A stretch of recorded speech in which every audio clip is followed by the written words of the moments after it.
नमस्कार मंडळी, रमाशंकर फिल्म्स प्रस्तुत गप्पांच्या पलीकडले कार्यक्रमामध्ये तुम्हा सगळ्यांचं पुन्हा एकदा हार्दिक स्वागत। मंडळी, तुम्हाला कल्पना आहे सध्या आपण नवरात्री स्पेशलमध्ये वेगवेगळ्या क्षेत्रांमध्ये आपली कर्तबगारी सिद्ध करणाऱ्या महिलांसोबत गप्पा मारत आहोत आणि नुसत्या गप्पा नसून गप्पांच्या पलीकडलं त्यांच्याकडनं आपण जाणून घेत आहोत। आज नवरात्रीचा 6वा दिवस। आजच्या आपल्या पाहुण्या आहेत डॉक्टर प्रणिता अशोक। मॅडम, तुमचं आमच्या या कार्यक्रमामध्ये खूप खूप स्वागत। धन्यवाद। मी कशाला तुला मॅडम म्हणतोय? सॉरी मंडळी, काही मॅडम म्हणणार नाही, ही माझ्यासाठी प्रणिताच आहे। कारण ज्या कॉलेजमधून ही शिकली आहे, म्हणजे जिथून ही डॉक्टर झाली तिथे मी सुद्धा डॉक्टर झालेलो आहे आणि ही माझी विद्यार्थिनी आहे। म्हणजे ज्युनियर तर होतीच, पण नाटकात विद्यार्थिनी आहे। हिला अभिनयाचे धडे मीच दिले, त्यामुळे मी तिला प्रणिता म्हणणार आहे। चालेल ना मॅडम तुम्हाला? हो, अगदी। तर प्रणिताची आपण ओळख करून घेऊया। डॉक्टर प्रणिता अशोक यांनी बीजे मेडिकल कॉलेजमधून MBBS आणि MD फिजिओलॉजी केलं। एवढंच नव्हे तर PhD केलंय कशामध्ये? न्यूट्रिशन अँड मेटाबॉलिझममध्ये। भारतामध्ये खूप कमी आहार तज्ञ खरे आहार तज्ञ आहेत, म्हणजे खरे म्हणजे ज्यांनी खरी न्यूट्रिशनमध्ये PhD ची मेडिकल डिग्री घेतली आहे, त्यापैकी डॉक्टर प्रणिता अशा आहे। डॉक्टर प्रणिता हिचं KK मार्केट बालाजीनगर पुणे येथे ओबेसिटी आणि डाएट क्लिनिक आहे। एवढंच नव्हे तर ती सतत समाजामध्ये आहाराबद्दल फूड अवेअरनेस कॅम्पेन चालवत असते। तिला बरेच अवॉर्ड्स मिळालेले आहेत। अहमदाबादच्या डे केअर डायबिटीज इन्स्टिट्यूट तर्फे यंग रिसर्चर्स अवॉर्ड मिळालेला आहे। सुपर वुमन अवॉर्ड मिळालेला आहे। वुमन सायंटिस्ट अवॉर्ड मिळाला आहे। एवढंच नव्हे तर बेस्ट मोटिवेशनल स्पीकर म्हणून प्रतिभा पुरस्कार याच वर्षी तिला मिळालेला आहे।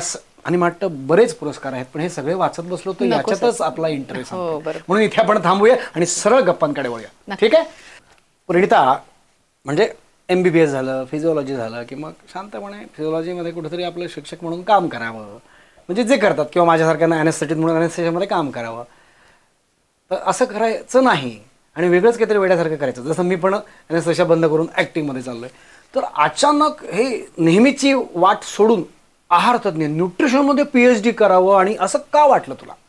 तुमच्यासारखंच वेगळी वाट केली की थोडेसे स्पेस जास्त मिळतो ना माणसाला, म्हणून। अच्छा। हां, म्हणजे मला पहिल्यापासूनच असं ड्रग्सशी रिलेटेड किंवा आपण पेशंट आणि हे करतो ह्याच्यापेक्षा काहीतरी वेगळं करायचं होतं, म्हणून म्हटलं की याच्यातून जेव्हा मी MD करायला लागले तेव्हाच माझ्या लक्षात आलं की मला रिसर्चमध्ये जास्त इंटरेस्ट आहे। कारण MDच्या वेळेसच मी 10-15 पेपर पब्लिश करून टाकले। मग माझे जे कुलगुरू होते तेव्हा भारतीय विद्यापीठचे, तेव्हा त्यांनी मला सांगितलं मग ह्याच्यात कर, कारण हे आपल्याला नॅकसाठी वगैरे खूप महत्वाचं आहे आणि तुमच्यासारखे खूप कमी लोक करतात। मी गाईडची नावं सुचवतो, PhD ला ऍडमिशन घेऊन टाका। ग्रेट। कारण जे PhD नंतर करायचं असतं ते मी MD नंतरच केलं होतं, त्याच्यामुळे मला PhD ला तसा काही फारसा प्रॉब्लेम नव्हताच, म्हणून PhD झाल्यानंतर विचार केला मग आता सगळ्यांपेक्षा वेगळं शिकलो तर सगळ्यांपेक्षा वेगळं ट्राय करू, म्हणून मग डाएट आणि न्यूट्रिशन कन्सल्टन्सी सुरू केली।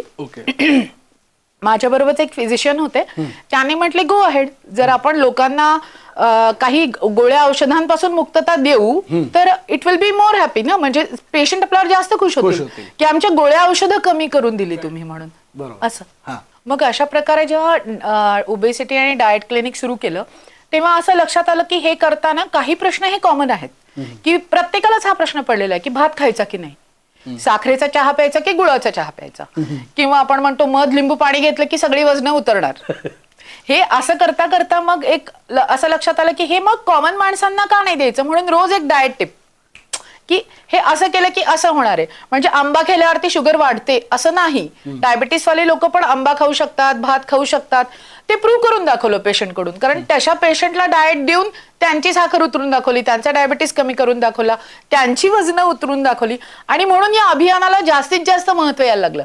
आज लाखो लोक आपल्यावरती फेसबुकवरती, इन्स्टावरती त्याच्यामुळे ती जॉईन आहेत, रोज त्या डाएट टिप्स असतात, मग त्याच्यातून त्यांचे असे गैरसमज दूर व्हायला लागले आणि मग बरेचसे लोकांचे फीडबॅक यायला लागले की आम्ही आजपासून भात खायला सुरुवात केली, आता भाताला घाबरत नाहीये, म्हणजे आम्ही रोज एक आंबा खाऊ शकतो, किंवा आम्ही पूर्ण सीझन मध्ये आंबा खाऊन पण आमची शुगर आम्ही व्यवस्थित ठेवलेली आहे आणि ह्या तुमच्या डाएट टिप्स आम्हाला खूप उपयोगी पडल्या।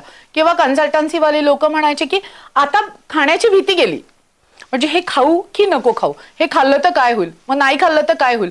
काही लोकांना तर शपथा घेऊन सांगावं लागलं की भात खा, मी उतरवून देते, नाही उतरलं तर माझंच नाव खराब होणार आहे। अशा प्रकारे ती सगळी जी काही वॉल तयार झाली होती हे मधल्या काळांमध्ये, की पावडरी घ्या, शेक्स घ्या किंवा गोळ्या घ्या, बॅरिएटिक सर्जरी आहेत काही ठिकाणी त्याचं आहे, पण पावडर शेक्स यापेक्षाही जेव्हा तुम्ही आहारावर भर देता तेव्हा तुम्ही ते कायम टिकवता। पावडरी संपल्यावर काय करणार आहे तुम्ही? औषध गोळ्या नाही, आयुष्यभर तर घेऊ शकत नाही, बिकॉज इट्स अ लाईफस्टाईल। बरोबर आहे. मग लाईफस्टाईलला जेव्हा जातो आपण तेव्हा आपल्याला टिकणारं घ्यायचंय काहीतरी, म्हणजे तुम्ही टिकवू शकू हा तुमचा आहारच आहे. बरोबर. तो लहानपणापासून म्हाताऱ्या लोकांपर्यंत सगळ्यांना त्याची गरज आहे. आणि म्हणून या विषयाला हात घातल्यावरती जेव्हा असे भन्नाट रिझल्ट मिळायला लागले की लोकांचे 11 वरून शुगर 6 ला यायला लागली, 50-50 किलो लोकांनी वजन कमी केलेली आहेत. जिथे बॅरेटिक सर्जरी सुचवलेली होती अशी लोकांनी वजन कमी केलेली आहेत. स्पेशली म्हणजे 50 नंतरच्या बायका, तिथं वेटचा खूप मोठा प्रॉब्लेम असतो. कारण त्यांना होणारे थायरॉइड, त्या एजमध्ये थायरॉइड आहे, त्याच्यानंतर यंग एजमध्ये PCOD आहे, त्याच्यानंतर तुम्हाला सांगते स्लीप अपनिया आहे, त्याच्याबरोबरच आपण हे सगळं जेव्हा कन्सिडर करतो तेव्हा डायबिटीस, ब्लड प्रेशर, हे सगळे रिव्हर्सिबल आहेत. सगळे म्हणजे पूर्वी कम्युनिकेबल डिसीजेसला आपण खूप महत्व द्यायचो, आता नॉन कम्युनिकेबल डिसीजेस राहिलेले आहेत आणि हे सगळे प्रिव्हेंटेबल आहेत. म्हणजे तुम्ही माझ्याकडून स्टॅम्प पेपरवर लिहून दिलं तरी मी हा प्रत्येक डिसीज प्रिव्हेंटेबल आहे, आपण तो मागे घेऊ शकतो, आपण नॉर्मलला येऊ शकतो. हे सगळ्या पेशंट आतापर्यंत मला वाटतं 1 लाखापर्यंत पेशंट जेव्हा ट्रीट केले तेव्हा 90 to 95% रिझल्ट आहे. 5% जो असतो हा प्रत्येकाचे काहीतरी असतात, त्याच्यामध्ये गेम्स असतात की नाही जमत आहे तेवढा जरला, पण जर तुम्ही 90 to 95% जर का रिझल्ट करून मागे घेताय तर ही वर्ल्ड इकॉनॉमीसाठी किंवा आपल्या इंडियन इकॉनॉमीसाठी खूप मोठी गोष्ट आहे. कारण याच्यावरचं बर्डन प्रचंड वाढत चाललंय गव्हर्नमेंट. किती इन्शुरन्स देणार, किती पॉलिसीज देणार, किती खर्च करणार त्याच्यावरती, त्यापेक्षा काही गोष्टी तुम्ही व्यवस्थित पाळल्या तर त्याच्यापासून तुम्हाला मुक्तता मिळते. म्हणून याला खूप मोठी सक्सेस मिळालेली आहे. किती वर्ष तू आता एक न्यूट्रिशन मध्ये? 6 वर्ष. 6 वर्ष काम करते. तर ह्या 6 वर्षात काय प्रकारची आव्हानं तुला आली? म्हणजे नेहमीची आव्हानं आणि महिला म्हणून काही वेगळी आव्हानं आली का, अडचणी काही आल्यात का, आणि त्याच्यावर तू काय मात केली, कशी मात केली किंवा काय? आव्हान म्हणण्यापेक्षा सर महिला म्हणून मला ह्याचा खूप मोठा ऍडव्हान्टेज आहे. अच्छा, ऍडव्हान्टेज मिळाला. हो, कारण घरातलं खाणं हे पहिलं बाईलाच माहिती असतं ना. बरोबर. त्याच्यामुळे तिथे काय शिस्त आहे, तिथे काय चुकतंय हे पटकन कळायला लागतं आपल्याला. त्याच्यामुळे एखाद्या बाईने जर का डाएट प्लॅन घेतला तर मला माहिती आहे घर सगळं सुधारणार. आणि तसंच झालं. म्हणजे आता जेव्हा बायका वजन कमी करायला येतात, त्यांचं वजन कमी होतं, तर त्या म्हणतात नवऱ्याचं पण 4 किलो उतरून ठेवलं. म्हणजे मुलगी शिकली, प्रगती झाली, तसं बाई डाएट शिकली, अख्खं घराचं डाएट सुधारलं. तसंच आहे ना. तिला माहितीये की काय चांगलं वाईट. जेव्हा फी देऊन येतात, बरोबर आहे की, तेव्हा आपल्या प्रत्येक गोष्टीला, प्रत्येक वाक्याला तेवढं महत्व असतं. आणि जेव्हा ते महत्व प्राप्त होतं तेव्हा तसं फॉलो करायला लागतं, आणि ते फॉलो केलं की रिझल्ट येतोच. बरोबर, हे माहितीये. त्याच्यामुळे रिझल्ट आल्यानंतर अरे बायकोनी 4 किलो कमी केलंय, आपलं कसं तरी दिसायला लागलं. Prestige issue. नवरा 4 किलो कमी होतो आणि येताना खुश होऊन येतो, एकामध्ये 2, एकावर एक फ्री मिळालं ना. आणि त्याचं पण बीपी कमी व्हायला लागलं, त्रास कमी व्हायला लागले, हिचं तर सगळं उतरलेलंच असतं. मुलं पण फॉलो करायला लागतात. मम्मा तू खूप छान दिसायला लागलीस आता, मला पण ते नको देऊ, पॅकेट्स फूड नको देऊ, कारण मॅडम सांगतात आता आपल्याला की ते खाऊ नका, घरातलं खा, हे खा ते खा. मग तसं द्या आम्हाला. म्हणजे टेबलावरची पाकिटं जी होती पूर्वी, वेफर्सची पाकिटं होती, बिस्किटांची पाकिटं होती, येस, तिथे आता ड्रायफ्रुट्स यायला लागले, फ्रुट्स यायला लागले. याच्यापेक्षा अजून तुम्हाला काय बदल पाहिजे? त्याच्यामुळे महिला म्हणून मला याचा खूप मोठा ऍडव्हान्टेजच झालेला आहे की घरातलं स्वयंपाकघरातलं गणित मला आधीच माहिती होतं ना. त्याच्यामुळे लोकांची गणितं कशी सुधारायची मी त्याच्यावरून प्लॅन केले. क्या बात आहे, मस्त, एकदम छान. म्हणजे उलट अडचणी नाही आल्या तर त्याचा तू ऍडव्हान्टेज तुला मिळाला. Very good. तू इतकी बिझी असतेस, म्हणजे तुझं क्लिनिक आहे, तू अवेअरनेसचे प्रोग्राम घेते, जशी आज माझ्याकडे आलीस तशी तू बऱ्याच वेगवेगळ्या यूट्यूब चॅनल्सवर किंवा वेगवेगळ्या मीडियावर तू जाऊन इंटरव्ह्यूज देतेस. हे सगळं आणि घर कसं मॅनेज करतेस? पडद्यामागचे कलाकार तेच आहेत सर. हो ना. प्रणिता अशोक नावात का घेतलंय? तेवढं महत्व आहे ना. मी नसेल तरी माझ्या घरी कोणी उपाशी राहणार नाही. बरोबर. बाई आहेच आहे कामाला, पण तरी पण बाई असली तरी आपल्याला प्राथमिक बघावं लागतं. प्लॅनिंग आधीच केलेलं असतं. एक्झिक्यूट मला करता नाही आलं तर नवरा असतो. बरोबर. त्याच्यामुळे जे काही मला जे करायचं आहे ते सगळी दोघांना मेथड सेम माहितीये. मी नसेल तरी तो भाजीला फोडणी देऊ शकतो, बाईकडून पोळ्या करून घेऊ शकतो, डब्बा भरू शकतो. कारण मुलगा मेडिकल कॉलेजलाच आहे, त्याच्यामुळे त्याला रोज डबा द्यावा लागतो. तो तिथलं खात नाही, डायटिशियनचा मुलगा ना, मी बाहेरचं खाणार नाही. ती मिळालेली मला आहे, पण म्हटलं ठीक आहे, उलट हे चांगलं आहे. त्या निमित्तानं का होईना पण आपल्याला, तो जिमला जातो, प्रोटीन पावडर घेत नाही, मग त्याला व्यवस्थित त्याचं कंटेंट कसं मॅनेज करता येईल असे डब्यांची तयारी केलेली असते. मग ते आधी सगळी तयारी करून ठेवायची. आता मी आज इथे आले, मला शक्य नाही आहे घरचं काही करणं, मग घरी आता ते जे काही मी मांडून ठेवलेलं आहे ते सगळं तो त्याची फोडणी देणार, मावशी त्याला मदत करणार, डब्बा पॅक होणार, माझा स्वयंपाक होणार, त्याचा स्वयंपाक होणार, जेवणार. पण हे प्रत्येक क्षेत्रात घडलं पाहिजे. जो कोणी बाहेर पडतोय आणि जो कोणी घरी थांबतोय तर त्यांनी एकमेकांची जबाबदारी घ्यायला शिकलं तर हे खूप सोपं आहे सर. अतिशय अवघड असं काहीच नाहीये त्याच्यामुळे. फक्त एकमेकांची साथ पाहिजे. कारण मी जे करते ते पण खूप महत्वाचं आहे. हे जेव्हा त्यांना पटतं तेव्हा ते पण करायला लागतात. त्याच्यामुळे कुठल्याही क्षेत्रात गेलो तरी तुम्हाला एकमेकांची साथ असणं अतिशय गरजेचं असतं आणि याच्यामुळेच मला हे पॉसिबल होतं. बरोबर. मी घरी गेल्यावरती मला माहितीये मला भाजी पोळी मिळेल, मला जाताना हॉटेलमध्ये जेवण करून नाही जायला लागणार. So that is okay. Correct. ह्या क्षेत्रात तू 6-7 वर्षापासून काम करते आहेस, तर मला तुला असा एखादा प्रसंग, तसं तर भरपूर प्रसंग किंवा घटना असतील असं मला नक्की खात्री वाटतं, पण प्रेक्षकांना किंवा मला सगळ्यांना जाणून घ्यायला आवडेल की तुला वाटलं की नाही, तुला अभिमान वाटला की थँक गॉड मी ह्या क्षेत्रात आहे, मी असं आहे म्हणून मी असं करू शकले आणि हे रिझल्ट वॉट एव्हर, असा एखादा किस्सा किंवा. परवाच आम्ही असं एका बाजूने इंट्रोचे लोक येतात, एका बाजूने फॉलोअपचे लोक येतात. तर फॉलोअपचे लोक मला शेवटी भेटतात म्हणजे की, तर त्या आल्या आणि एकदम माझ्या पाया पडल्या. म्हटलं काय झालं, 60-62 वर्षाच्या आहेत त्या. तर म्हणे माझं वजन अजिबात उतरू शकणार नव्हतं, स्टॉप झालं होतं, पाय प्रचंड दुखत होते. थोडी हिस्ट्री घेतली अशी तर लक्षात आलं की आपली जी कोलेस्ट्रॉल कमी करण्याची गोळी आहे ना त्याचा एक साईड इफेक्ट असतो, त्याने मसल पेन पण होतं ना जर खूप जास्त कोलेस्ट्रॉल कमी व्हायला लागलं तर. म्हटलं मग आपण ही गोळी एक 8 दिवस बंद करून बघू, डॉक्टरांना विचारत असं तुम्ही, आणि मग बघू कसं वाटतंय. गोळी बंद केली आणि मस्त चालायला लागल्या, पुढचं सगळं वजन धबधब धबधब कमी झालं. पण ती जी हिस्ट्री असते तोच फरक आहे जो आपण आहार तज्ञ म्हणतो. म्हणजे फक्त न्यूट्रिशनिस्ट ज्यांना मेडिकलचं फारसं नॉलेज नसतं, पण मेडिकल प्लस न्यूट्रिशन याच्यामध्ये कोरिलेशन जेव्हा करतो तेव्हा या छोट्या छोट्या गोष्टी खूप मोठ्या होतात. आणि त्याच मॅडमचं ज्यांचं हे वजन कमी झालं त्यांचा अमेरिकेतला मुलगा होता, त्याचं मला वाटतं 126 वगैरे काहीतरी असं वजन होतं. सो आम्ही ते जवळपास 25 ते 30 किलो वजन कमी करून दाखवलं त्यांचं, आणि त्याच्यामुळे त्याचं लग्न ठरलं. कारण अमेरिकेतलं डाएट ऍडजस्ट करून वजन कमी करणं ही खूप मोठी गोष्ट आहे.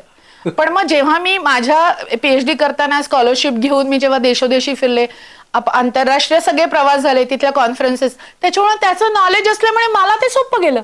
पण त्यांच्या दृष्टीनं खूप अवघड होतं ते की तिथलं डाएट तुम्ही इथून कसं मॅनेज करणार ऑनलाईन कन्सल्टन्सीने. पण ते मॅनेज केलं, त्याच्यामुळे त्या अक्षरशः त्या बाई माझ्या येऊन पाया पडलं की हे कधीच शक्य नव्हतं पण तुमच्यामुळे शक्य झालं. 2 डॉक्टर्स आहेत आपले, पुण्यातलेच डॉक्टर्स आहेत, त्या दोघांनी पण त्यांचे इन्शुलिन बंद केले माझ्याकडे डाएट सुरू केल्यापासून. ते कुठल्याही कार्यक्रमाला बोलवलं तरी येतात. मला वाटतं आले होते पुस्तकाच्या कार्यक्रमाला आले होते ते 2 जण पण आले होते. शेखर सर म्हणून आहेत एक, आणि एक जमदाडे सर म्हणून, दोघं, आणि दोघं फॅन आहेत माझे आता, की आहारानं काय घडू शकतं हे आम्ही पहिल्यांदा बघितलंय. म्हाताऱ्या माणसांचे जे इन्सुलिन टोचून टोचून वैतागलेले असतात, पण त्यांना आहारात सुधारणा केली, इन्सुलिनचा डोस कमी झाला की ते येऊन पाया पडतात, मॅडम खूप कंटाळलं होतं या टोचून घेण्याला, आता आम्हाला छान वाटतंय. सो असे अनेक प्रसंग आहेत. काही बायकांना मुलं होत नाहीत म्हणून त्यांना वजन कमी करायला लावलेलं असतं, पण मग कन्सल्टन्सी घेतली आणि मग मध्ये काय झालं तर आम्ही पुढचे पैसे काय करायचे, काळजी करू नका, जर प्रेग्नंट राहिलात तर तिथून आपण प्रेग्नन्सी डाएट सुरू करू, नाही वाटलं तर पोस्ट प्रेग्नन्सी जेव्हा वेट गेन होतं ते सुरू करू. So they will be comfortable. आणि अशा खूप बायका प्रेग्नंट झालेल्या आहेत नंतर की ज्यांना PCODचा इश्यू होता, सेकंड प्रेग्नन्सी होत नाहीये, मुलं होत नाहीत. मग ते 2 महिने व्यवस्थित केलं की सायकल रेग्युलेट होते. आपल्याला माहित आहे ना, फॅट गेलं की तुमचे हॉर्मोन्स जागेवरती यायला लागतात. मग अशी लोक तर खूप, मग मुलं झाल्यानंतर त्यांना घेऊनही तुमच्यामुळे खूप छान. म्हणजे आम्हाला सांगितलं होतं की IVF सायकल करावं लागेल, पण आम्हाला त्याची गरज नाही पडलेली. सो असे जेव्हा आपण मेडिकल कंडिशन्स बदलून लोकांना काहीतरी चांगल्या गोष्टींकडे नेतो पुढे, तेव्हा आपल्याला खरंच असं वाटतं की ह्याची आता जास्त गरज आहे. रादर दॅन युअर मेडिकल हे इथे पण आपण लक्ष केंद्रित करायला पाहिजे, इथे स्पेशालिटी निर्माण करायला पाहिजे. मेडिकल मधूनच ही स्पेशालिटी निर्माण झाली तर लोकांना प्रॉपर गायडन्स मिळेल. करेक्ट. त्याच्यामुळे खूप ठिकाणी मला हे अप्रोच करताना आता मेडिकल इंटर्नचे स्टुडंट पण माझ्याकडे येतात आणि म्हणतात की आम्हाला याच्यात स्पेशालिटी करायची, पण आम्हाला थोडा अनुभव घ्यायचा आहे तुमच्याकडून, आम्हाला शिकायचंय तुमच्याकडून काहीतरी ह्याच्यात. तेव्हा खूप छान वाटतं की आपण जे करतोय ते काळाची गरज आहे. अभिमान वाटतं की आपण या क्षेत्रात लोकांचे, आपण मी म्हणलं तू मोजके सांगितलेस पण असे बरेच प्रसंग तुझ्या आयुष्यात. सर इन्स्टा आणि फेसबुकवरती हे सगळे धो पडलेले आहेत, म्हणजे प्रत्येक जण जाऊन तिथे इंडिव्हिज्युअली बघू शकतो. हो अगदी. म्हणजे जसं मी म्हणतो की मी जेव्हा ऍनेस्थेटिस्ट असतो तर जेव्हा त्या माणसाला आपण पेन फ्री ऑपरेशन देतो त्याच्यानंतर तो म्हणतो मला काहीच लक्षात आलं नाही डॉक्टर साहेब तुम्ही देव आहात, ते बघितल्यानंतर जे समाधान आहे. किंवा जेव्हा मी ऍक्टर म्हणून नाटकामध्ये स्टेजवर उभा राहतो आणि नाटक संपल्यानंतर तो येऊन भेटतो की सर तुमचं काम मला खूप आवडलं. हे जे समाधान आहे मला वाटतं हे पैशामध्ये कधीही मिळणार नाही नाही नाही अजिबात नाही. मगाशी बोलता बोलता उल्लेख झाला तुझ्या पुस्तकाचा. ओके. तुझं पुस्तकाचं प्रकाशनाला मी पण आलो होतो, तुम्हाला आवर्जून बोलवलं होतं, ते वाचलं मी आणि तेव्हा सगळ्या लोकांचे इंटरव्ह्यूज लोक व्यक्त झाले. तर त्याच्याबद्दल जाणून घ्यायला आवडेल की तू तेव्हा मी भाषणातही बोललो की तू स्वतःच्याच पायावर का धोरणं मारून घेतलास, कारण की ज्याचं तू क्लिनिक उघडलेस लोक येऊन तुझ्याकडे पैसे घेऊन तुझ्याकडनं आहार तज्ज्ञ म्हणून डाएट फॉलो करतील आणि तू पुस्तकात लिहून दिलं, लोक पुस्तक वाचून घरच्या घरी त्यांचं डाएट सुधारेल, असं तू का केलंस? म्हणजे पुस्तक लिहावं का वाटलं तुला प्रकाशन? एकटीपणे तर सगळं जग सुधारू शकत नाही ना, पण तिला जर का सुधारता आलं तर ते सोपं माध्यम म्हणजे पुस्तक होतं सर, की ज्यांना नाही पोहोचता येत माझ्यापर्यंत. काही लोकांना डिस्टन्समुळे पोहोचता येत नाही, काही लोकांना फॉलोअप्स घेता येत नाही, काही लोकांना फायनान्शियल प्रॉब्लेम्स असतात, त्यांना पण काहीतरी आपल्याला देणं आपली सामाजिक कर्तव्य आहे, ती एक जबाबदारी आपली. म्हणून पुस्तकाचा हेतू होता की जेणेकरून वेगवेगळ्या डाएट टिप्स ज्या लोकांना शंका असतात, उदाहरणार्थ मी तुम्हाला म्हटलं तसं वडापाव खाताना प्रचंड घाबरतात लोक. घाबरायचं कारण नाहीये, तुम्ही तुमचा तो कुठून घेताय, बरोबर आहे, घरात करताय की बाहेरून घेताय, जो पाव खाताय तो किती खाताय, किती हा शब्दाला महत्व आहे. एका वेळेला 4 वडापाव खाल्ले तुम्ही, गंमत सांगते, एक वडापाव असला तर तुमचे 350 कॅलरीज असतात, 350 कॅलरी म्हणजे 4 पोळे होतात. खाताना विचार करता का तुम्ही 4 पोळे खाताय? नाही करत आपण. एक पेढा घेतला, एक पेढ्यामध्ये पण 2 पोळ्यांची कॅलरी असते. किती पेढे खातो आपण एका वेळेला बसल्यावरती? 3-4 तरी हाणतो ना. पोहे खाताना बापरे ट्रॅडिशनल आहे पोहे, म्हणजे आताच्या मुलांना असं हे वाटतं पोहे बी काय खायचे, ओट्स वगैरे वगैरे वगैरे खायचे, पण पोहे खाताना तुम्हाला गंमत इतकी मस्त आहे त्याच्यामध्ये. तो व्हिडिओ व्हायरल झालेला आपला आधीच, पण पोह्यांमध्ये तुम्ही जे काही घालताय, तुम्ही फोडणी देताय, बरोबर आहे, पहिलं तेल घालताय, फॅट आलं त्याच्यामध्ये, तुम्ही त्याच्यात फोडणी देताय, बरोबर आहे, जिरं आलं, मोहरी आली, हे सगळं होतं, हळद आलं, हे सगळे अँटीऑक्सिडेंटनी भरलेले आहेत, मिनरल्सनी भरलेले आहेत. ही फोडणी म्हणजे त्याच्यामध्ये तुम्ही पोहे खाताय, आयर्न असतं ना पोह्यांमध्ये, फ्लॅट केलेली असतात त्याच्यामध्ये, पोह्यांमध्ये आयर्न असतं. वरतून खोबरं म्हणजे तुम्ही त्याच्यातलं जे ऑइल आहे ते इसेन्शियल ऑइल्स आहेत, त्याच्यामधले शॉर्ट चेन फॅटी ऍसिड्स आहेत, मीडियम चेन फॅटी ऍसिड्स आहेत, हे आपल्या सगळ्या शरीराला लागणारी गोष्टी आहेत, फॅट्स आहेत त्या सगळे. मिरची आहे, कर्क्युमिन तर आयुर्वेदिकच आहे, तुम्हाला माहिती, औषधी पण आहे, आयुर्वेदिक आहे ती. त्याच्यानंतर मिरची आहे, त्याच्यामध्ये जे काही कॅप्सिसिन वगैरे जे म्हणतो त्या गोष्टी महत्वाच्या आहेत. असं एक तो पूर्ण आहार म्हणून ज्याच्यामध्ये मस्त फुल मिनरल्स आहेत, तुम्हाला सांगते विटॅमिन्स आहेत, फॅट आहे, कार्ब आहेत, त्याच्यामध्ये तुम्ही सोया चंक टाकले की प्रोटीन ऍड होतात. काही जणांना अंड आवडत असेल तर उकडलेलं अंड टाकू शकता त्याच्यात, लहान मुलांसाठी हो उकडलेलं अंड टाकून पण तुम्ही ते पोहे करू शकता. ज्यांना नाही अंड आवडत ते सोया चंक टाकू शकतात त्याच्यामध्ये. म्हणजे वडापाव खाण्यापेक्षा पोहे खाणं केव्हाही चांगलं, कोणी पण खावं तसं काही प्रॉब्लेम नाहीये, पण जे काही खातो हे चांगलं आहे, हे महत्वाचं आहे. तुम्ही वडापाव जर का अशा गाडीवर खाल्लात की जिथे 40 वेळेला एकच तेल वापरलं जातं तर ते ट्रान्सफॅट मध्ये तर वाटत आहे. तुम्ही पावाच्या ऐवजी तिथे आपला साधा ब्रेड घेतला, समजा साधा ब्राऊन ब्रेड किंवा साधा कोणताही ब्रेड घेतला तरी चालतं, कारण तो जो अमाऊंट आहे ती पण महत्वाची आहे. कधीतरी वन्स इन अ व्हाईल मी पण वडापाव, हो बरोबर आहे, तसं काही प्रॉब्लेम नाहीये, पण रोज तो खातोय, कोणत्या जागेवरून खातोय हे फक्त महत्वाचं आहे. वड्याची तर गंमत किती भारी आहे, वरचं प्रोटीनचं कव्हर आहे, कारण डाळीचं पीठ आहे ना ते, आत कोण आहे, बटाटा आहे, कार्ब बसलाय ना, तो तळलेला आहे म्हणजे फॅट आहे ना, ते आलं ना, तिन्ही पण फॅट आले, कार्ब आलं, प्रोटीन आलं. घाबरायचं नाही, म्हणजे फक्त लिमिट मध्ये खायचं सगळ्यात महत्त्वाचं, आणि सोर्स बघायचा आहे कुठून खातोय हे थोडंसं तिथे लक्ष दिलं, हायजीन कसं आहे आणि nutritious value. Once in a while तुम्ही हे गोष्टी खाऊ शकता, आणि त्या कारण जगायचं कशाला मग, बरोबर आहे, खायचं नाही तर मग काय, मग कसं काय, थोडी तरी मजा करता आली पाहिजे ना लाईफ मध्ये, नाही तर मग मॅडम कडे कोणी जाणार नाही. मॅडम जर का सगळं कट करत असतील तर काहीच उपयोग नाही. प्रत्येक गोष्ट खाता आली पाहिजे, जी खात नाहीये ती का महत्वाची, आणि ती खाल्ले तर आपल्याला काय फायदे होतील हे पण कळलं पाहिजे. डायटिशियन कडनं जे डाएट येतं हेच खायचं तर मग मी जगू कशाला, असं होतं ना ते. पण जगायचं पण आहे आणि आपल्याला टिकायचं पण आहे, ह्या दोन्ही गोष्टी करायच्या असतील तर मध्य साधा, म्हणून तर समतोल आहार म्हणून. म्हणजे हे लक्षात आलं माझ्या की तू MBBS MD फिजिओलॉजी केलं आणि नंतर PhD करावं असं वाटलं आणि मग न्यूट्रिशनमध्ये केलं आणि मग त्याच्यात तुला एकदमच आवड निर्माण झाली आणि मग हे भारी आहे, मस्त आहे. आणि शेवटी मला असं वाटतं की जे आवडतं ते आपण करावं, तर ते तू करायला लागलीस आणि यू आर एन्जॉईंग इट. पण मला असं जी प्रणिता आठवते कॉलेजमधली, जी माझ्या दिग्दर्शनाखाली तिनं अभिनेत्री म्हणून काम केलं होतं, तर तेव्हा तिला अभिनय पण खूप आवडतो आणि अभिनय क्षेत्रात पण मला काहीतरी करायला आवडेल अशी ती प्रणिता अभिनय विसरली, अभिनेत्री व्हायचं स्वप्न विसरली का, म्हणजे काय, म्हणजे ह्या सगळ्या आहारमध्येच अभिनय बघायला मिळेल की नाही आम्हाला प्रणिताचा? सर आता तुम्ही बघताय ना सगळे व्हिडिओज व्हायरल आहेत आपले, हे अभिनयामुळेच आहेत, तुम्हीच दिलेली शिकवण आहे. फक्त त्याला त्या नाव देण्यासाठी तुम्ही माझ्या कुठल्याही जवळच्या लोकांना विचारलं तर प्रत्येकाला सांगून ठेवलंय आफ्टर 50 मी अभिनयात उतरणार आहे. क्या बात आहे. पण कोणामुळे कशामुळे हे मला माहिती नव्हतं, त्याचं उत्तर सापडलंय. Oh my God. परत तुला तोच दिग्दर्शक परत आलेला आहे. चला, म्हणजे मगाशी गप्पांच्या ओघात बोलता बोलता तू बऱ्यापैकी डाएटच्या टिप्स दिल्याच आहेत, पण तरी काही सामान्य माणसांना जे प्रश्न पडतात ते मी तुला विचारतो, एकत्रच विचारतो, मग त्याची तू तुझ्या अंदाजाने उत्तरं दे, तुझ्या स्टाईलने. पहिली म्हणजे जेवण करताना मध्ये मध्ये पाणी प्यायचं की नाही प्यायचं, जेवण झाल्यावर पाणी प्यायचं की नाही, का 2 तासांनी पाणी प्यायचं, सगळ्याबद्दल गैरसमज आहेत. आयुर्वेदात असं सांगतात, ॲलोपॅथी म्हटलं काही करा. हा पहिला प्रश्न. दुसरा, चहा आणि कॉफी प्यायचं की नाही प्यायचे, बिन साखरेचा प्यायचा का, बिन दुधाचा प्यायचा का, black tea, lemon tea, black coffee, सगळं काहीतरी वेगळं सांगतात. हा दुसरा प्रश्न. तिसरं, भात, बटाटे, गोड हे खायचं की नाही खायचं, लगेच डायबिटीस वाढतो, खायलाच नको, त्याचे काही गैरसमज आहेत. किंवा फळांमध्ये कुठली फळं खावी, कुठली नाही खावी डायबिटीसच्या लोकांनी. इव्हन जनरली कुठली फळी चांगली आणि कुठली कमी खावी किंवा जे काय ते. फळं सगळीच चांगली असतात, पण काही फळांमध्ये टरबूज किंवा फारच गोड असतात, मग त्याने अजून साखर वाढते. तर ह्याबद्दल अशा अनुषंगाने हे मी काही उदाहरणं सांगितली की पोळी किंवा चांगली की भाकरी चांगली. हिरवा भाजीपाला, आता सगळं म्हणते हिरवा भाजीपाला खायला पाहिजे, पण हिरवा भाजीपालामध्ये ऑर्गॅनिक का नाही, मग नसेल तर सगळ्यावर ते पेस्टिसाइड्स, आणि त्याच्यातनंच सध्या आपण दूध वापरायचं की नाही, प्यायचं की नाही, मुळात तूप कोलेस्ट्रॉल वाढतं, पण काही लोक म्हणतात नाही थोडं तरी तूप रोज खाल्लंच पाहिजे. असे बरेच मिथ्स आहेत. म्हणून मी सगळे प्रश्न तुला एकत्र विचारले. तुझे आता मी यॉर्कर टाकलाय, तू कर बॅटिंग. काहीच प्रॉब्लेम नाही.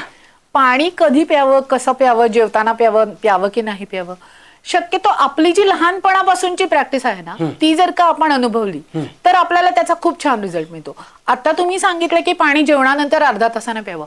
आम्हाला रोज पाण्याचा ग्लास जेवणाच्या शेजारी बसून घ्यायची सवय. सो जेवताना जिथे लागेल, समजा तुमचं जेवण हायड्रेटेड नसेल, म्हणजे वरण भात नसेल, त्याच्यात काही पातळ नसेल, तर तुम्हाला मध्ये मध्ये पाणी लागतं. पण वरण भातासारखं किंवा ताकासारखं पेय असेल तर तुम्ही मध्ये कशाला पाणी प्याल, जेवण झाल्यावर पाणी पितो. काही लोकांचं म्हणणं की अंतिमग अग्नी मंदावतो मध्ये मध्ये पिलं तर. असं फार काय नाहीये. तुमची जी नेहमीची प्रॅक्टिस आहे ती तुम्ही केली की तुम्हाला तेवढा तो बल्क जो फॉर्मेशन असतो तो व्हायला पण तिथे मदत मिळते, म्हणून आपण पाणी पितो. एकदम कोरडा घास गिळायला लागल्यानंतर किती त्रास होतो आपल्याला, तेव्हा तुम्हाला तिथे पाणी लागणारच आहे. म्हणून अशा वेळेला आपल्या सवयी कशा आहेत त्याप्रमाणे ठरवावं. जेवण झाल्यानंतर तुम्हाला गच्च होतंय का, ब्लोटिंग होतंय का, असं ऍसिडिटी होतीये का, हे असं जर होत असेल तर तुमच्या वेळा ठरवून घ्या पाण्याच्या. म्हणजे तुम्ही जे घेताय हे चुकतंय, मग त्यापेक्षा काहीतरी वेगळं करायचं असेल तर मग जेवताना थोडं थोडं घ्यायचं, जेवण संपल्यावर व्यवस्थित घ्या, काही प्रॉब्लेम नाहीये. तुम्हाला त्रास होत नसेल तर जुन्या सवयी आहे तशा चालू ठेवल्या तरी चालतात. हे झालं पाण्याविषयी. चहा कॉफीचं लोक काय करतात की आता मी खूप कामात आहे, मला दुसरं काहीच खायला वेळ नाहीये, मग मी थोडा थोडा थोडा थोडा 4 वेळा 5 वेळा 7 वेळा, म्हणजे मी जेव्हा डाएट शीट लिहून घेते तेव्हा 7-8 वेळा चहाच असतो. काय बोलणार आता त्याला. प्रमाण कमी करा, योग्य वेळेला घ्या, त्याचा त्रास होणार नाही. बरं का, तुम्ही 6 वेळा चहा घेतल्याने तुम्हाला ऍसिडिटी का बरं होणार नाही. बरं, ती ऍसिडिटीसाठी गोळी घ्यायची, वरतून ऍसिडिटीसाठी गोळी घ्यायची, खाण्यापिण्याची सगळे वाट लागून जाते आणि मग तुमचं कुठलाच रिझल्ट मिळणार नाही. तुम्हाला जर डायबिटीस असेल तर बळावेल. तुम्हाला जर का वेट वाढलंय आणि म्हणून मी दिवसभर काही खात नाहीये, नुसतं चहा चहा चहा चहा, मी मला डिप्राईव्ह करते, पण डिप्राईव्ह करून वजन नाही कमी होणार आहे. शरीराला जे लागणार आहे ते त्या प्रमाणात मिळालं तर नक्कीच वजन कमी होतं. नुसतं चहा कॉफी घेऊन तुम्हाला वाटलं की मी कॅलरीज कमी घेते आणि माझं वजन कमी होणार आहे, असं होत नाही. आणि असं झालेलं पण नाही, हे आपण पण प्रूव्ह करून दाखवलंय. चहा कॉफी दिवसातून 1 किंवा 2 वेळेला एका ठराविक कमी प्रमाणात, मी तर म्हणेल तो टपरीवाल्याचा कप असतो की नाही, तो आयडियल तेवढा 2दा घेतला तरी खूप झालं तुम्हाला. मध्ये मध्ये तुम्ही गरम पाणी घ्या. अगदीच वाटलं तुम्हाला खूप हाय फाय टाय असेल तुम्ही तर तुम्ही तो हिरवा सॉरी तो ग्रीन टी हे असले प्रकार मध्ये मध्ये घ्या. कोणाला वाटतं ब्लॅक कॉफी चांगली आहे, ब्लॅक कॉफी घ्या. कोणाला वाटतं ब्लॅक टी चांगला आहे, तो घ्या. पण तुम्ही जो दुधाचा साखर घातलेला घेताय तो असा 4 वेळेला रिपीट नका करू. ठीक आहे. सगळ्यात बेस्ट तुम्हाला जर का स्वतःला हेल्दी ठेवायचं असेल, हे 2 कप आहेत की नाही, माझ्या याच्यात गरम पाणी आहे, तुमच्याकडे कॉफी आहे, पण कोणाला दिसतंय. काही गोष्टी अशा त्या झाकून करा, तुम्हाला काहीच प्रॉब्लेम येणार नाही. करेक्ट. लक्षात आलं. स्वतःची हेल्थ मेंटेन ठेवायची असेल तर अशा गोष्टी करणं आताच्या युगात तरी, जिथे बिझनेस मीटिंग असतात, वारंवार असतात, कोणीतरी समोर बसलेलं असतं, सोशल म्हणून आपल्याला घ्यावं लागतं, तेव्हा काही प्रमाणात ते बदला आणि काही प्रमाणात ते चालू द्या. म्हणजे तुम्हाला दोन्हीचं मध्य साधता येईल आणि स्वतःची हेल्थ पण चांगली ठेवता येईल. त्यामुळे चहा कॉफी वाईट नाहीये, त्याचं प्रमाण किती घेताय हे सगळ्यात वाईट आहे. कारण आताच्या नवीन जनरेशन मध्ये एवढ्या मग भरून कॉफी घेतात. मी ऑस्ट्रेलिया घ्या तुम्ही, USA घ्या तुम्ही, युकेचे पेशंट जेव्हा मी त्यांना कप घ्यायला लावते ना, मला पोर्शन साईज मोठ्या मग शिवाय त्यांच्याकडे कपच नसतात. हे प्रमाण चुकीचं आहे. हे प्रमाण बदललं तर तुम्हाला त्याचा कधीच त्रास होणार नाही. त्याच्यामुळे जे घ्याल ते कमीत कमी गोड. एक सवय ठेवा तोंडाला तुमच्या की मी चहा घेतला तरी मला कमी गोड लागतो बा, खूप जास्त गडगट्ट गोड लागत नाही. खूप गोड लागत असेल आपल्याला तो चहा तर त्याचं प्रमाण कमी करा. 2 घोट घ्या, त्याची चव शरीराला मिळाले तरी तेवढंच काम होत असतं. थोडक्यात कुठलीही गोष्ट प्रमाणात घ्या, अतिरेक नको. हे झालं तर मगाशी म्हटलं त्याप्रमाणे फळं कुठली खावी, केव्हा खावी, किंवा काही खाण्याचे पदार्थ की ज्याने डायबिटीज वाढतो, गोड खाऊ नका, याच्याबद्दल जरा अजून सांगा. पोळी भाकरी असं सगळं. हायफाय डाएट मध्ये तुम्ही सकाळी उठल्या ऑरेंज ज्यूस पितात बरेच लोक, बरोबर आहे. तर तो जो ज्यूस आहे तो फ्रक्टोज आहे, बरोबर आहे. तर तो तुमचा स्पाइक वाढवणार आहे. डायबिटीसच्या लोकांना सगळ्यात घातक येतो. आणि तो आयडियल म्हणून उठल्या आम्ही ऑरेंज ज्यूस पितो, आम्ही ज्यूस पितो, फ्रूट ज्यूस पितो. नका पिऊ, कारण ते तुमची शुगर पहिल्यांदाच वाढवून ठेवणार आहे. फळं खायचेत 11च्या दरम्यान खा, 4च्या दरम्यान खा, कारण आधी काहीतरी खाल्लेलं आहे त्याच्यातून. बरोबर. तेवढा स्पाइक येणार नाही तुम्हाला. तुम्हाला उठल्या खायचं नाही तर ड्रायफ्रूट खा. बेस्ट ऑइल मिळतात. दिवसभराची जी भूक असते ती त्याच्यामुळे कमी होते. त्याच्यामुळे उठल्या ड्रायफ्रूट खाल्ले की तो प्रॉब्लेम सॉल्व्ह होतो. मग तुमचा ब्रेकफास्ट आहेच आहे. 11 वाजता किंवा 4 वाजता तुम्ही फळं खाऊ शकता. कुठली फळं खावी? जर तुम्ही डायबिटीस नसाल, बरोबर आहे, तर तुम्हाला कोणतंही एक फ्रूट खाल्लेलं चालतं, नो प्रॉब्लेम तिथे. उलट प्रत्येक रंगाची फळं, प्रत्येक रंगाच्या भाज्या ह्या आपण आवर्जून डाएटमध्ये घेतल्या पाहिजेत. कारण त्या रंगामध्ये त्याचं जे काही स्पेशल केमिकल असतं ते आपल्या शरीराला मिळत असतं आणि त्याच्यामुळे आपली पोषण मूल्य वाढतात. कलर आहे ना तो, त्या कलरमध्ये काहीतरी एक वेगळं पण असणार आहे ना, ते प्रत्येकाला मिळत जाते त्याच्यातून. म्हणून प्रत्येक प्रकारचं फळ, प्रत्येक कलरची भाजी ही आपल्या डाएटमध्ये कधी ना कधीतरी इन्क्लूड करत जा. मला हे आवडतच नाही तो कलर मी खातच नाही असं करू नका. म्हणजे पपई घेतली, गाजर घेतलं, व्हिटॅमिन ए खूप छान आहे त्याच्यामध्ये. मँगो असेल, व्हिटॅमिन ए मस्तच आहे त्याच्यामध्ये. त्याच्यामुळे ह्या सगळ्या गोष्टी तुमच्या आहारात यायलाच पाहिजे.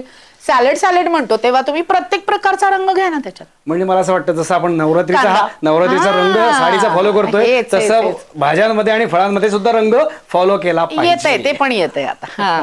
तर म्हणजे कांदा काय वाईट आहे की नाही, तुम्ही टोमॅटो घेतला त्याच्यामध्ये ग्रीन तुमची काकडी आली, पहिल्यापासूनच घेतोय आपण, त्याचा हा कधीच विचार केला नाही तुम्ही. प्रत्येक रंगाचं तुमच्या आहारात सुद्धा तेवढंच महत्व आहे, रादर जास्त आहे त्याच्यामध्ये ते. त्याच्यानंतर तुम्ही तेल कोणतं वापरता, बरोबर आहे. तर मी असं म्हणते की तुम्ही भाजीला फोडणी देता तेव्हा काही खूप जास्त वेळ तुम्हाला ते तेल उकळवायचं नसतं, तेव्हा आपली सगळी फिल्टर ऑइल तुम्ही वापरू शकता. घाण्याचं तेल म्हणतो आपण ते. पण तुम्हाला खूप वेळ काहीतरी तळायचंय, बरोबर आहे, त्यावेळेला तुम्ही कधीतरी रिफाईंड ऑइल वापरलं तरी चालेल. अच्छा. कारण त्याचा स्मोकिंग पॉइंट तिथे महत्वाचा असतो. जेव्हा तुम्ही शेंगदाण्याच्या तेलात खूप वेळ तळत राहता तेव्हा धूर खूप येतो बघा, तुम्हाला वास येतो. मग तेव्हा तुम्ही रिफाईंड ऑइल वापरा, त्याच्यात ते तळा, काहीच प्रॉब्लेम नाहीये. मीठ म्हणतो तर तुम्ही आताच मिठाचं आपलं मोठं बोलणं झालेलं होतं. तर मीठ हे कोणतंही मीठ घ्या पण त्याच्यामध्ये आयोडीन असू द्या. कारण आताच्या याच्यात काय झालंय, सैंधव मिठाला खूप महत्व आलंय. लोक प्रत्येक गोष्टीत ते सैंधव मीठ घालतात, त्याच्यामुळे आयोडीनची डेफिशियन्सी परत निर्माण होऊन थायरॉइडचे आजार निर्माण होतील. त्यापेक्षा आता तुम्ही सैंधव घेतला तरी प्रत्येक मिठात आयोडीन आहे की नाही हे, आणि नसेल तर गव्हर्नमेंट अप्रूव्ड त्याचं कोणतं वर्जन आहे ते शोधून काढून ते घ्या ना तुम्ही. पण आयोडीन असलेलं मीठ हे तुमच्या, कधीतरी तुम्ही वन्स इन अ व्हाईल ताक केलंय, ताकात थोडंसं सैंधव मीठ, पण जेवताना तुम्ही जे काही पदार्थ करताय त्यात तुम्ही आयोडीन मीठ टाका. तुम्हाला बॅलन्स टाकता आला पाहिजे या गोष्टींचा. पोळी किंवा भाकरी, पिठलं असेल तर मी भाकरी घेते, बरोबर आहे, पण भेंडीची भाजी बरोबर मी भाकरी नाही खात, मला तेव्हा पोळी लागते. त्याच्यामुळे हा पण समतोल साधता आला पाहिजे. ज्यांना गहू चालतच नाही त्यांनी विचार करा भाकरी कोणती घ्यायची. मग तुम्ही कोणती घेऊ शकता, तुम्ही ज्वारी घ्या, नाचणी घ्या, तुम्ही बाजरी घ्या, त्या ऋतुमानानुसार तुम्ही ते पण घेऊ शकता. पण मला पोळी खायची नाही, पोळी खाल्ले की माझं काहीतरी वेगळंच घडणार आहे असं अजिबात नाही. वन्स इन अ व्हाईल चांगल्या गोष्टी, श्रीखंडाबरोबर भाकरी खाऊ शकाल का? नाही खात. पण त्याच्यामुळे त्या गोष्टींना त्या वेळी महत्व दिलं की तुमचा बरोबर बॅलन्स सांगता येतो. रोजच्या आहारात भाकरी घ्या, सणासुदीच्या दिवशी तुम्ही पोळी किंवा पुरी हे पण खाऊ शकता. एक पुरी आणि एक पोळी जी आहे ती कशी कॅलरी आहे, तर एक पुरी म्हणजे एक पोळी आहे, किती पुऱ्या खाता एका वेळेला करा कॅल्क्युलेट, तुम्ही कळेल तुम्हाला. ओके. सो ही गंमत आहे त्याच्यामध्ये. त्याच्यामुळे प्रत्येक गोष्टी जेव्हा खाणार आहात तेव्हा हा विचार करा की आपण काय खातोय आणि किती खातोय, हे सगळ्यात महत्वाचं आहे. आता भात भात भात जेव्हा तुम्ही म्हणता, बटाटा म्हणता, पण बटाट्याला खूप सप्लिमेंट्स आहेत. बटाटा फ्लॉवर बटाटा खातो, नंतर मटार बटाटा खातो आपण, बरोबर आहे की नाही. त्याच्यानंतर कधी कधी तुम्ही कोबी बरोबर पण बटाटा घालता, मेथी बरोबर बटाट्याची कॉम्बिनेशन करतात लोक, बरोबर आहे. तर हे कॉम्बिनेशन मध्ये तुम्ही बरोबर त्याच्यात जर फायबर्स ऍड केले तर कार्बला फायबर्स जर का जुळून आले तर ते खाऊ शकता ना. रोजच बटाट्याची भाजी लागत असेल आणि तुम्ही डायबिटीस असाल तर प्रश्न आहे. भाताला एवढं घाबरू नका. भात आणि वरण हे तर देवाने नॅचरली दिलेलं सप्लिमेंटरी खाद्य आहे. एकात एक अमायनो ऍसिड एकात एक नाहीये. त्याचं कॉम्बिनेशन करायचं असेल तर ते अमायनो ऍसिड कॉम्बिनेशन पॉवरफुल असिम्युलेशन होण्याचं असेल तर डाळी बरोबर भात आलाच पाहिजे. मग उगीच आपले पूर्वज आपल्याला वरण भातापासून, तर भाताची पेस्ट तर लहानपणी पहिल्यांदा आपल्याला जेव्हा काही जात नसतं तेव्हा तो भात दिला जातो. म्हणजे तो किती महत्वाचा आहे विचार करा. बरं, डायबिटीस लोकांना भाताचा प्रश्न आहे ना, मग डायबिटीस लोकांच्या भातामध्ये भाज्या ऍड करा. पुलाव करतो ना आपण, त्याच्यामध्ये भाज्या प्लस भात, भाज्यांचं प्रमाण जास्त असू द्या म्हणजे शुगर खूप हायअप जाणार नाही. जर शुगर हायअप जाण्याची नसेल तर थोडं सॅलड आधी घ्या, नंतर भातवरण घ्या, भाताचे प्रकार घ्या. तुमची शुगरचा स्पाइक न होता जर तुम्ही खाणार असाल तर प्रॉब्लेम नाही. आणि हे पण आपण सगळीकडे प्रूव्ह केलेलं आहे. या वरण भातावरून आठवलं, वरण आणि भात मी नाही खात. का नाही खात? तूप नाही त्यात. तूप तर आलंच पाहिजे, मगच तर त्यातले सगळे अमायनो ऍसिड. सांग की किती खावं, काय कसं. रोज हे थोडं 1-2 चमचे तरी आपल्याला गाईचं तूप आपल्याला आलं पाहिजे, जर तुम्ही वेट कॉन्शियस असाल तर. नाही तर म्हशीचं तूप लहान मुलांना पण आपल्याला चालतं, काय प्रॉब्लेम नाही, कारण त्यांची वजन आपल्याला वाढीसाठीच देतो ते. तुपामध्ये शॉर्ट चेन फॅटी ऍसिड्स आहेत, ते आपल्या हार्टसाठी अत्यंत आवश्यक आहेत. हे स्लो का घेतलं? कारण आपण कोलेस्ट्रॉल वाढेल म्हणून तूप खाऊ नका असं करतो. हे अत्यंत चुकीचं आहे.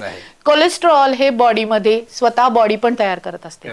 जर तुम्ही योग्य घेतलं नाही तर ती बॉडी तयार करणार आहे.